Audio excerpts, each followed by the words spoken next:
The person that is going to succeed Tinubu after his 8 years is what the North is afraid and concerned about. I repeat, the Northerner that is going to succeed Tinubu after his 8 years regime is what the Northern Coalition, the Fulani-led Northern Nigeria, is very, very concerned about. Note, they know the possibility of Tinubu completing an 8 years is owed to the kind of system we practice in Nigeria, a system of rigging. They know that Tinubu will do anything, even though rigging, to return for second term. And they have written the handwriting on the wall on the person that is going to take over from Tinubu 2031. Mind you, we don't do elections here. It is a political structure. That's why you hear some people say, Atiku will tell Obi, come and deputize me as president. Let's join together. Okay, Obi, come, let's join together. Obi will push you as the presidential candidate. If you do 4 years, you step down and you give to me. Or Atiku, come. If Atiku does his own 4 years, he will give it to Obi. They are not considering the people and the voters. That's why I said, knowing the kind of system we practice, they know that Tinubu will do all he can as the commander-in-chief, as they have been doing in the past, to complete his 8 years. But what is more intriguing is that who is going to succeed Tinubu after his 8 years? They are candidates from the North. Now we have Atiku, Rufai, one side. They are not in the government. So it is that person that is working with Tinubu, that is in the camp of Tinubu, that will likely take over from Tinubu. Yes. The APC is saying that they are going to rule for 60 years. That they are going to rule. They are going to, opposition will not smell power, like the way PDP bragged.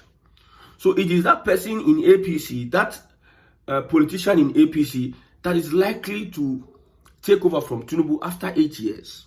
All of them have agreed that Tinubu is going to spend 8 years. The Northerners in APC, as we speak.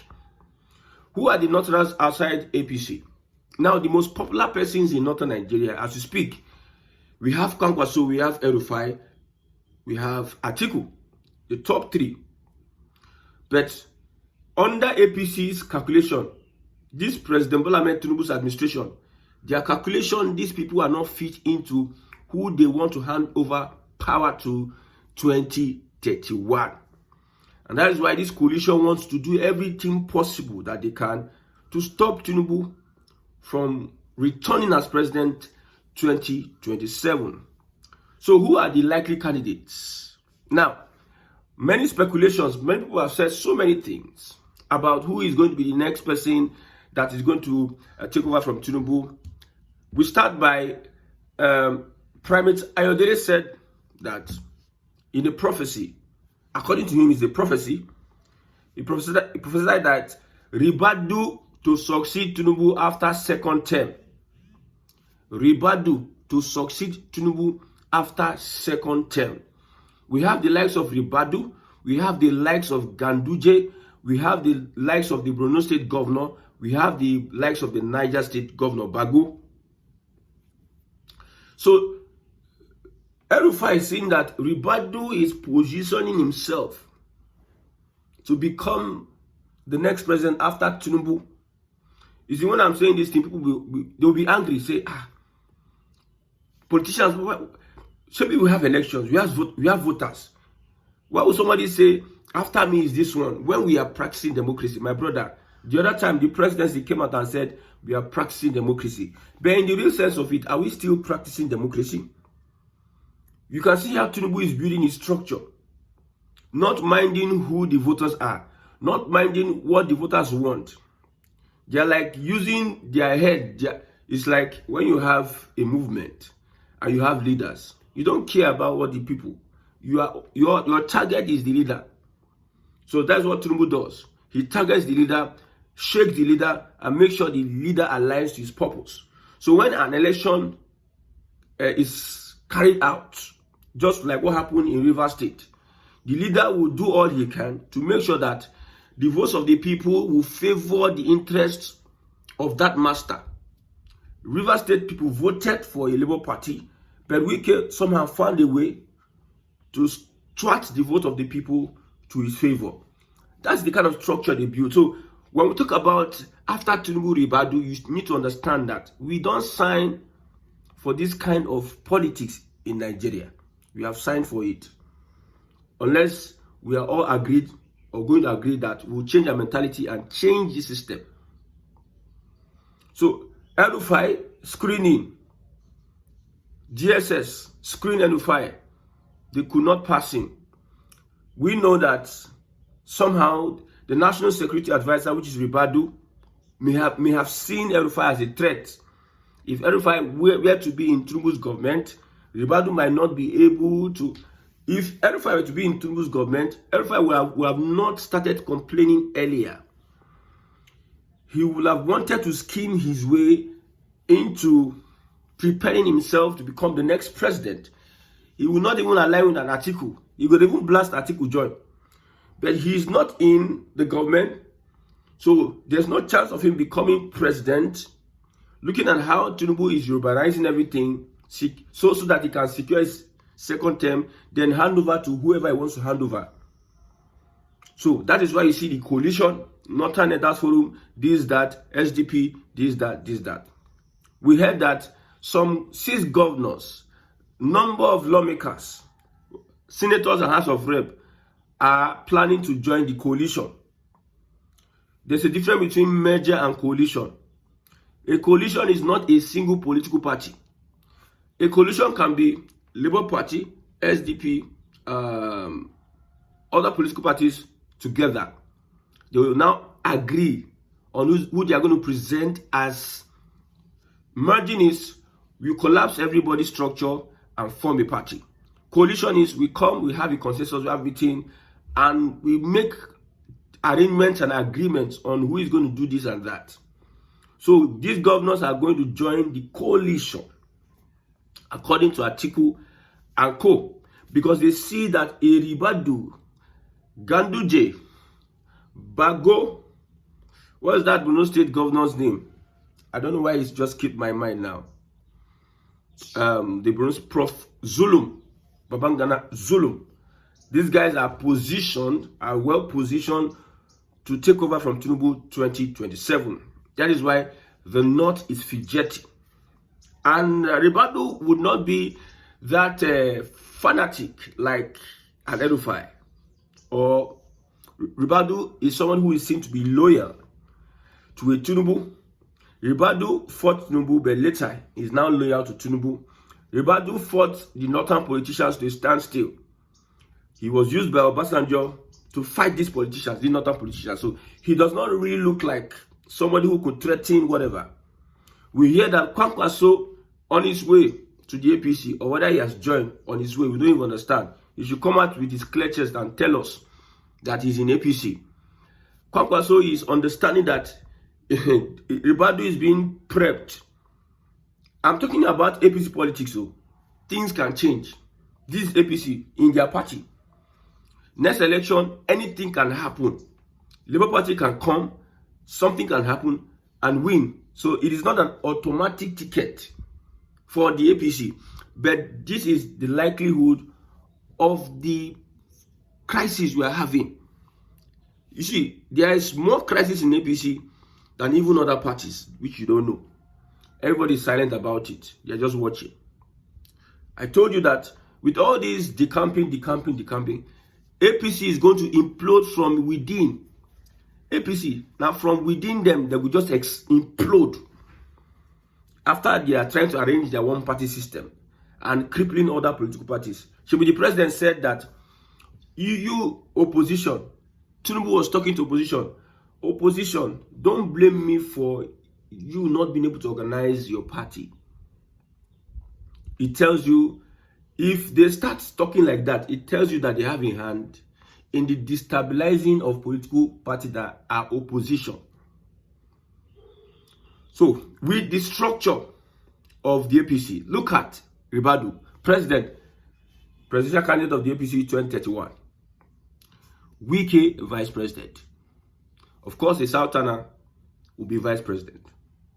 You see those guys, you see Akpabio, you see Wike, you see Ribadu, you see Gbajabia Miller, and Kwankwaso is coming in. These 5 persons are the musketeers, are going to be the musketeers in Tinubu's government. One amongst those southerners, of course, Akpabio would not be considered as a vice presidential candidate because of his unserious nature. He does not hold any seriousness to become a vice president, although the guy is mean, the guy is power drunk, and the guy is whatever you can call him. But you see a Wike, they are positioning Wike to become a vice presidential candidate because the neglect. Let me not go to that area. I know that the Igbos under this regime do not have the recognition, the desire. Because the kind of politics we play, we started the APC, the kind of politics the APC play, started with Buhari. Buhari said, okay, in Igbo land, you people not give me votes, I will not attend to you. The same thing Tinubu is doing. Igbo land, you people do not give me votes, I will not attend to you. That is just it, the politics. That's why you see an Ojiso Kalu is coming to say the president is worried about what is happening in Abia State. The performance of APC in Abia State is worried. It seems they give them mandate. If you are going to get, it's just like a Ponzi scheme. Bring 2 people and get this reward. Let's see the structure in your state and get this reward. Benjamin Kalu, deputy rep leader. Benjamin Kalu, I know you are preparing for governor in Abia State. You are bringing the APC structure in Abia State. You opened one office, an initiative in Abia State. You put out a project you are doing. There's a local government chairman. If I will bring out in Lagos State, the picture of what the local government chairman has done that he has not publicized. I saw the pictures what Benjamin Kalu said he did in Abia State. Let's cut that short. So APC structure is being built in Abia State. They summon traditional rulers. I know when someone like that summon traditional rulers, there is a compromise. So everybody is trying to build to pacify Tinubu so that an Igbo man can have a chance in this APC government. See, Tinubu may be Nigeria's last president. All these things we are saying, I'm telling you reasons why the North is forming a coalition. Because they believe that Ribadu is being positioned, Wike is being positioned.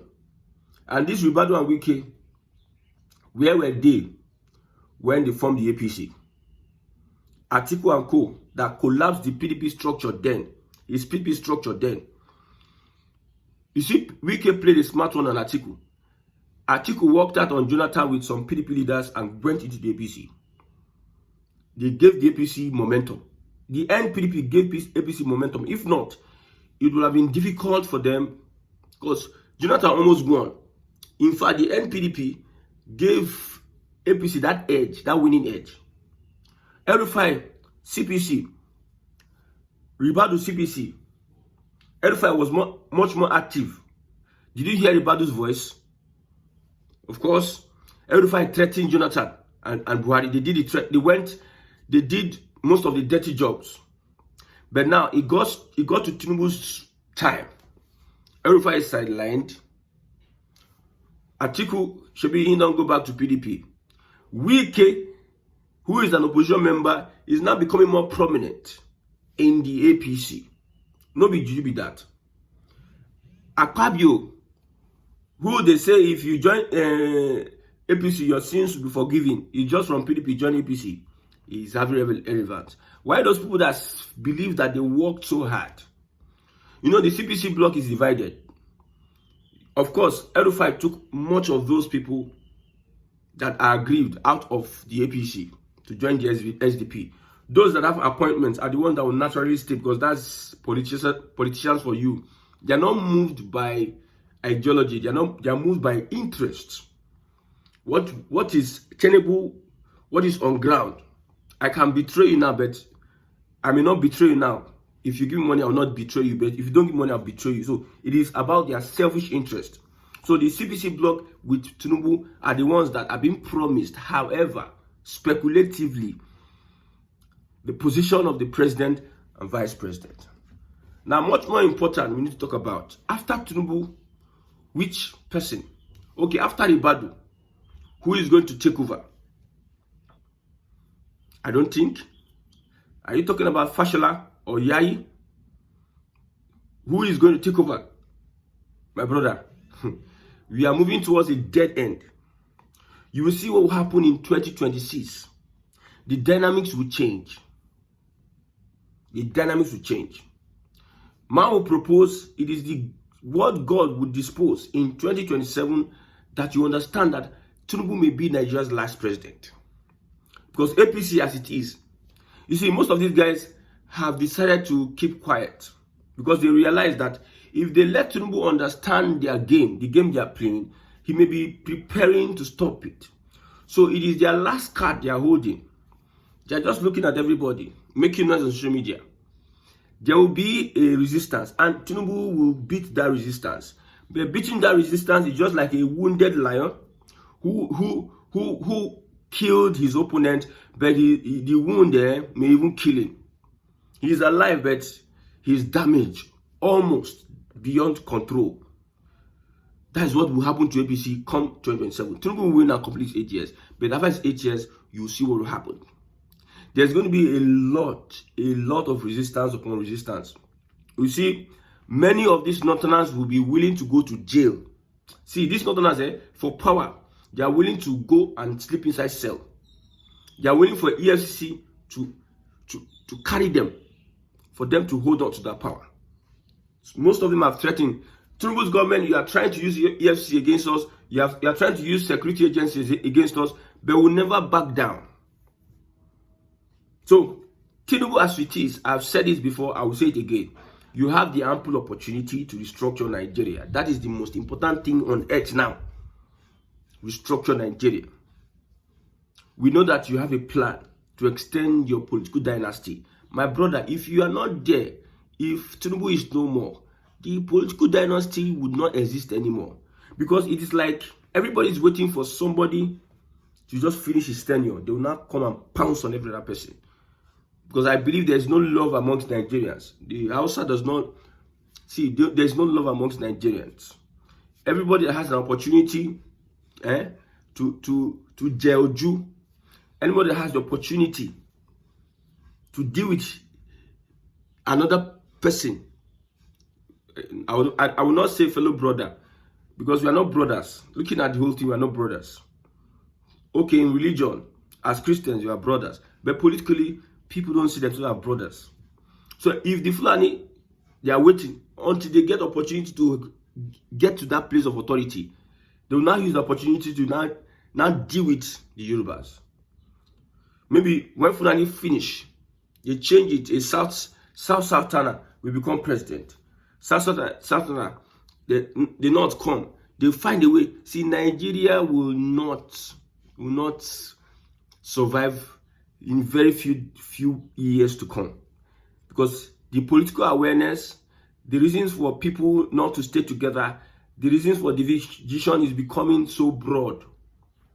People's eyes are opening to, like, we need our nation. Unlike the past 5, 6, 7, 8 years, we are not having this conversation. It's only the Igbo people who are having the conversation. Like, we don't be part of Nigeria. Before, at a later time, when we had Fulani killings in Igongo, and so Sunday Igbo rose up and said Yoruba nation.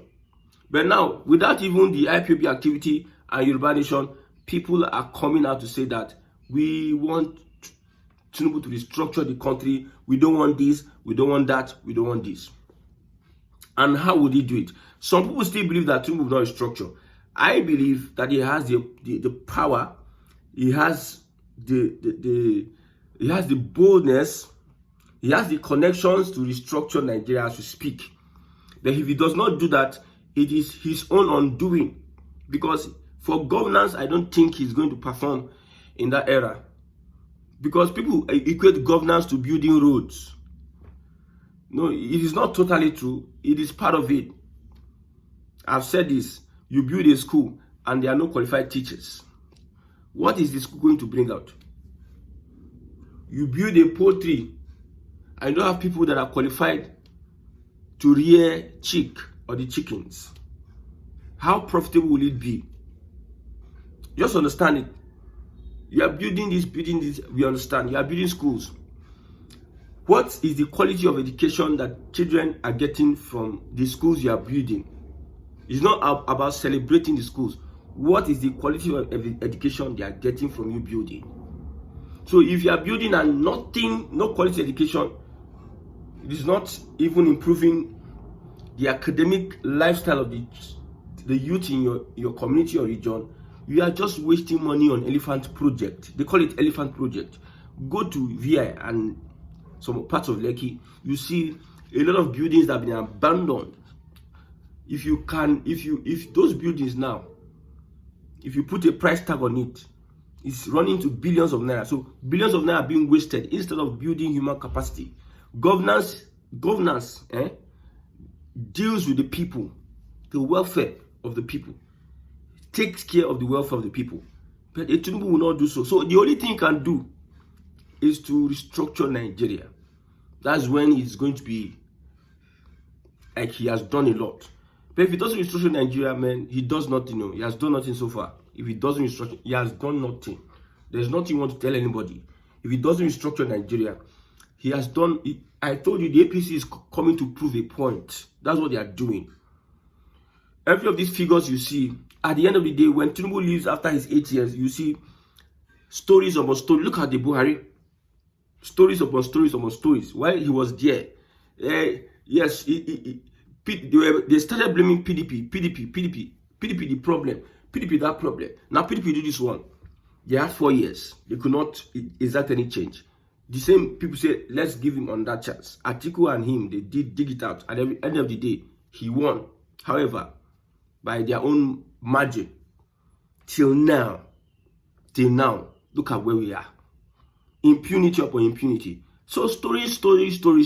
I pity people that are going to Fokobali Omawale. Okay, you are waiting. May God help Nigerians.